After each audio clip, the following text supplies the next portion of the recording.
AI tools నేర్చుకుని passive income సంపాదించాలనుకుంటున్నారా? పూర్తి వివరాలకు సంప్రదించండి. హాయ్ హలో నమస్తే వెల్కమ్ టు సుమన్ టీవీ. ప్రస్తుతం మనతో ఉన్నారు బ్యాంకింగ్ రంగ నిపుణులు రామ్మోహన్ నమిలే గారు. సార్తో మాట్లాడదాం. నమస్తే సార్. నమస్తే అమ్మా. సార్, పోస్ట్ ఆఫీస్ స్కీమ్స్ అయితే కొన్ని ఉన్నాయి. మరి పోస్ట్ ఆఫీస్ స్కీమ్స్ ద్వారా కూడా మంచి రాబడి పొందొచ్చు అని కూడా చెప్తున్నారు. దాని గురించి మా వ్యూవర్స్ కి కొంచెం క్లియర్ గా సార్. ఒక పాయింట్ ఏమంటే, ఇవన్నీ మనకి వెస్టర్న్ కంట్రీస్ నుంచి వచ్చిన విషయాలు.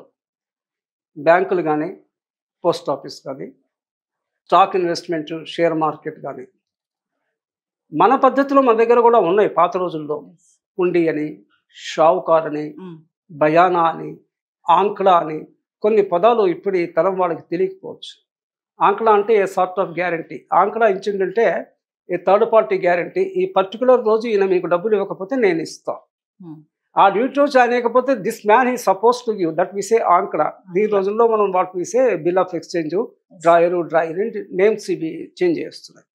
అయితే పోస్ట్ ఆఫీస్ వ్యవస్థ బ్యాంకింగ్ వ్యవస్థ కన్నా ప్రపంచవ్యాప్తంగా పోస్ట్ ఆఫీసులు వచ్చిన తర్వాతనే బ్యాంకింగ్ వచ్చింది.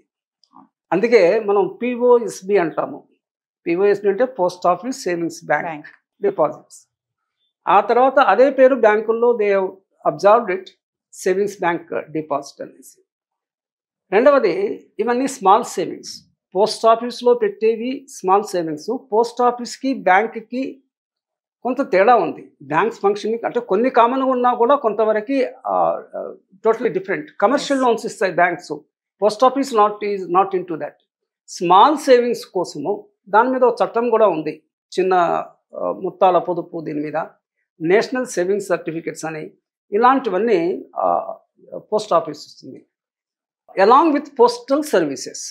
ఇప్పుడు ఈ కొత్తగా కొరియర్స్ ఇవన్నీ సర్వీసెస్ వచ్చిన తర్వాత కొంచెం వెనక్కి తగ్గిన post office, but still post office వాళ్ళది ఒక బ్యాంక్ కూడా ఉంది, పోస్టల్ బ్యాంక్. ఈ మధ్యలో 2 కొత్త రకమైన బ్యాంకులు వచ్చినాయి. మామూలు రెగ్యులర్ బ్యాంక్స్ కాకుండా విసే పేమెంట్ బ్యాంక్స్ అని, స్మాల్ ఫైనాన్స్ బ్యాంక్స్ అని. పేమెంట్ బ్యాంక్స్ ఇంకా చాలా చిన్నవి. They only accept deposit, they don't lend. Small finance banks they lend, but they have certain limitations. ఇవి 2 కొత్త రకమైన బ్యాంకులు. ఇది పక్కన పెడితే పోస్ట్ ఆఫీసులో నేను చాలా షార్ట్ ఫామ్స్ యూస్ చేస్తుంటాను. DROP, drop of water, drop of blood దాంట్లో. కానీ నేను దాని షార్ట్ ఫామ్ కింద యూస్ చేస్తున్నాను. డిఆర్ఓపిలో PO, post office, RD, recurring deposit. So post office recurring deposit. Recurring అంటే మళ్ళీ మళ్ళీ వచ్చేది, తెలుగులో ఆవర్తన అంటాం. మళ్ళీ మళ్ళీ వస్తే విసే రికరింగ్. ఇది జనరల్గా బ్యాంకుల్లో కానీ పోస్ట్ ఆఫీసులో కానీ రికరింగ్ అంటే యూజువల్గా అంటే ఎట్ వాట్ ఫ్రీక్వెన్సీ? ప్రతిరోజా, ప్రతి వారమా, ప్రతి సంవత్సరమా? అంటే ఆర్డీస్ అన్ని మంత్లీ వన్స్. అంటే నెల ఎందుకు ప్రమాణంగా తీసుకుంటామంటే ఇది కూడా కొంతవరకు వెస్ట్రన్ కల్చర్ నుంచి ఈ ఎంప్లాయ్మెంట్ అది వచ్చిన తర్వాత కుల వృత్తులు పోయి నెలసరి జీతాలు పేమెంట్ చేసే కాన్సెప్ట్ వచ్చిన తర్వాత పారిశ్రామికీకరణతోనే ఆల్ పేమెంట్స్ ఆర్ ఇన్కమ్ నెలకు వస్తుంది కాబట్టి పేమెంట్ కూడా నెలకు ఇవ్వాలి. కాబట్టి నెల ఒక స్టాండర్డ్ కింద తీసుకుందాము. ఈ ఆర్డీ కూడా ఇన్స్టాల్మెంట్ ఎవ్రీ మంత్ ఎన్ని రోజులు కట్టాలంటే you can select the period.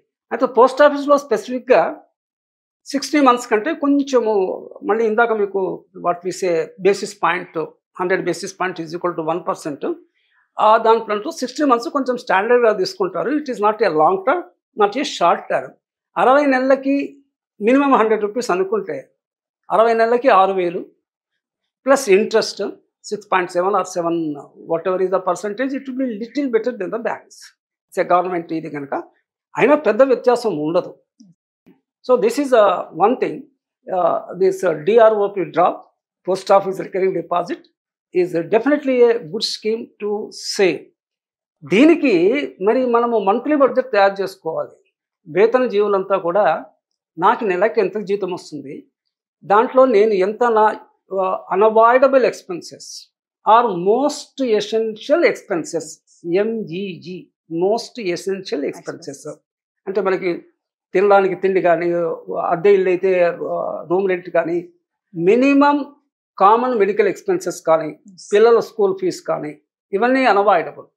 ఇవి పోను మనిషి అన్న తర్వాత ఎంతో కొంత సుఖపడడానికి ప్రతి 15 డేస్కి ఒకసారి హోటల్కి వెళ్ళి భోజనం చేయడము, సినిమా చూడడము, ఓ ఫ్రెండ్ వాళ్ళ ఇంటికి వెళ్ళడము, ఎగ్జిబిషన్కి వెళ్ళడము, ఇలాంటివి కొన్ని ఉంటాయి. ఇవన్నీ వేసుకొని మిగుల్చుకునేసి దాంట్లో ఒక పోర్షన్ సేవింగ్స్ కింద, ఇంకొక పోర్షన్ ఇన్వెస్ట్మెంట్ కింద పెట్టుకోవాలి. Now we're not talking about investment. ఈ బ్యాంకుల్లో కానీ పోస్ట్ ఆఫీస్లో పెట్టేది it's not investment, it's only a savings. Investment అంటే you get much more income than what you get from the savings, that is investment. Investment పక్కన పెడితే మనము ఈ సేవింగ్స్లో post office RD is definitely a good income, good source of deposit scheme.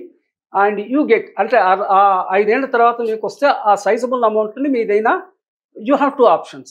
మీకు మళ్ళీ ఏం పని లేకపోతే you can convert it into fixed deposit and again start a new recurring deposit, that is one thing. లేదా ఆ టైంకి మీ దగ్గర ఖర్చు అంటే మీనింగ్ఫుల్ ఎక్స్పెండిచర్, పిల్లల ఎడ్యుకేషన్కో దానికో దీనికో అంటే that also you can use it. Sir post of schemes కి ఇంట్రెస్ట్ రేట్స్ ఎలా ఉంటాయి sir compare to bank schemes కి? ఇవన్నీ గవర్నమెంట్ డైరెక్టెడ్ ఇవి. ఆ తర్వాత వాళ్ళు every 3 months 6 months they will be announcing it also. అంటే వాళ్ళు చూసుకుంటారు ఇన్ఫ్లేషన్ దృష్టిలో పెట్టుకునేసి. అంటే మనం ఎక్కడ ఏది సేవ్ చేసినా కూడా మనకి ఇన్కమ్ అనేది it should be more than inflation కదా. వచ్చిన ఆదాయం అంతా ఇన్ఫ్లేషన్లో పోతే మీకు నెట్ ఇన్కమ్ ఉండదు. అంటే అంత సీరియస్గా దాని మీద ఫోకస్ చేసి ఆలోచించే వాళ్ళు ఉండొచ్చు, ఉండకపోవచ్చు. కానీ ఇప్పుడున్న పరిస్థితుల్లో ఎనీవే 6 to 9% మధ్యలో ఉంటుంది. అంటే మీరు కొన్ని కొన్ని స్పెషల్ స్కీమ్స్ లైక్ సీనియర్ సిటిజన్స్కి కానీ, స్టాఫ్ కాకుండా సీనియర్ సిటిజన్స్కి ఎవరైనా కూడా ఇర్రెస్పెక్టివ్ ఆఫ్ జెండర్, 60 ఏళ్ళు దాటితే సీనియర్ సిటిజన్, 80 ఏళ్ళు దాటితే వెరీ సీనియర్ సిటిజన్స్. ఇది మన ఇండియాలో కాన్సెప్ట్. ఏ రేట్ అయితే రూల్ చేస్తుందో ఆ డిక్లేర్ చేయబడిందో దట్ విల్ బి గివ్. అంటే సార్ ఎంత డిపాజిట్ చేస్తే మనకి ఎంత మెచ్యూరిటీ వస్తుంది అంటే ఏం చెప్తారు సార్? మనం అది క్యాల్కులేట్ చేసుకోవచ్చు. మనకేంటంటే మనం ఒక చిన్నప్పటి అర్థమెటిక్ తీసుకుంటే మనకి 2 ఉన్నాయి, simple interest, compound interest. Number 1 post ఆఫీస్లో కానీ బ్యాంకులో కానీ యూజువల్గా క్వార్టర్కి ఇంట్రెస్ట్ అంటే ఎవ్రీ 3 నెలలకు వస్తారు. బ్యాంకులో అయితే ఖచ్చితంగా అదే పద్ధతి. కొన్ని చోట్లలో 6 నెలలకు ఒకసారి ఇస్తారు. అంటే either quarterly compounded or half yearly compounded. బ్యాంకుల్లో ఇట్ ఈస్ 100% క్వార్టర్లీయే.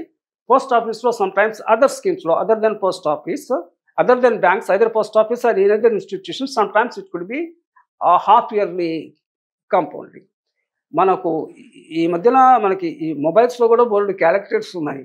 మనం క్యాలిక్యులేట్ చేసుకోవచ్చు. అంటే సేవ్ చేసేవాడు హీ కెన్ క్యాలిక్యులేట్ 100 రూపాయలను ప్రమాణంగా తీసుకునేసి ఆర్డీ మీద కానీ ఫిక్స్డ్ డిపాజిట్ మీద కానీ మనం ఏ పీరియడ్కి ఎంత పెడుతున్నాము, what is the rate of interest వాళ్ళు ఇస్తున్నారని పరిగణలోకి తీసుకుంటే we can arrive at the maturity rate.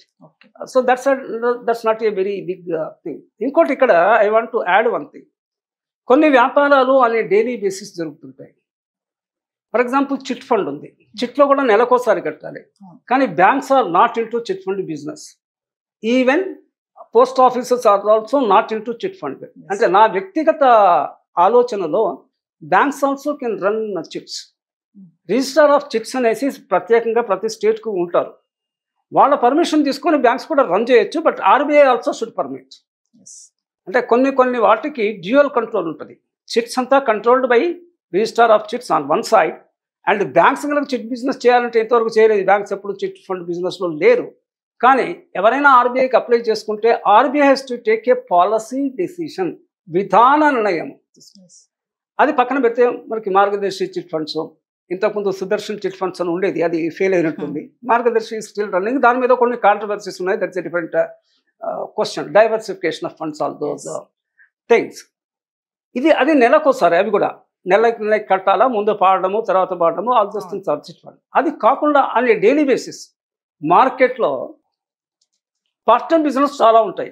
చాలామందికి డే స్టార్ట్స్ ఎట్ 4 o'clock. మనము మిడిల్ క్లాస్ వాళ్ళంతా బద్ధకంగా 7 గంటలకో 6 గంటలకో 8 గంటలకో లేస్తాము. 4 గంటలకు లేచి ఫ్లవర్స్, మిల్క్, వెజిటబుల్స్ సిటీస్ నుంచి కొంచెము 20-30 కిలోమీటర్ దూరంలో ఉన్న దగ్గర పోయి అక్కడ ప్రొక్యూర్ చేసుకొచ్చి ఇక్కడ తీసుకొచ్చి అమ్మేవాళ్ళు హోల్సేల్ మార్కెట్లో. రిటైల్గా మళ్ళీ సిటీలో అమ్మేవాళ్ళు హోల్సేల్ మార్కెట్కి. మేడీపట్నం చాలా చోట్ల రైతు బజార్లు ఉన్నాయి. అవి తెచ్చి మళ్ళీ రిటైల్గా ఆ రోజుకి అమ్మేవాళ్ళు. అంటే మార్నింగ్ కనుక వాళ్ళు తెస్తే వెజిటేబుల్స్ ఇవన్నీ newspaper these are all the things. అయితే న్యూస్ పేపర్ సంగతి వేరు, కానీ పాలు కూరగాయలు తెచ్చి అమ్మాలంటే వాళ్ళకి ఇనీషియల్గా ఓ పెట్టుబడి ఓ 10,000 రూపాయలు కావాలి సుమారుగా చెప్తున్నాను నేను. 10-20 వాళ్ళ సైజుని బట్టి 50,000 వరకు.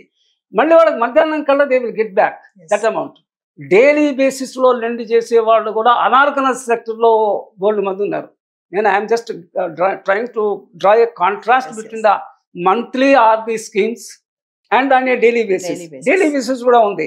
అంటే అక్కడ ఇచ్చేవాళ్ళు ఉన్నారు, తీసుకునే వాళ్ళు ఉన్నారు. And they get a lot of money. దీన్నే టెక్నికల్గా మనీ మార్కెట్ అంటాం. బ్యాంకింగ్ సిస్టంలోకి దాంట్లోకి వెళ్తే మనీ మార్కెట్ క్యాపిటల్ మార్కెట్ అని with respect to finance and మార్కెట్లు. క్యాపిటల్ మార్కెట్ అంటే షేర్ మార్కెట్ లాంగ్ టర్మ్. ఈ మనీ మార్కెట్ అంటే ఇంట్రాడే అంటే ప్రొద్దునిస్తే సాయంకాలం లోపల ఇచ్చేయాలి, అంటే విత్ ఇన్ ద డే అనేసి. ఇంటర్డే ఈ రోజు ఇస్తే రేపు. ఈ రకంగా up to 1 year it's a money market. 1 year దాటితే it's a capital market. So there is a day wise lending. అంటే మీరు బ్యాంకుకు పోస్ట్ ఆఫీసుకు లేకుండా నమ్మకమైన వాళ్ళకి, మీ ఇంట్లో పనిచేసే వాళ్ళకి, కూరగాయల బిజినెస్కి you can encourage people. This is a bit what we say parallel economy is a different word. కానీ ఫార్మల్ సిస్టమ్కి వేడి నీళ్ళకి చల్లిన మాదిరి ఇన్ఫార్మల్కి కూడా వీ కెన్ హెల్ప్ పీపుల్. మన దగ్గర డబ్బులు ఉంటే వీ కెన్ గివ్ దమ్, ఎంతో కొంత వీ కెన్ టేక్ ఇంట్రెస్ట్. కానీ ఎగ్జార్బిటెంట్గా తీసుకుంటారు, వాళ్ళ గురించి నేను మాట్లాడట్లేదు.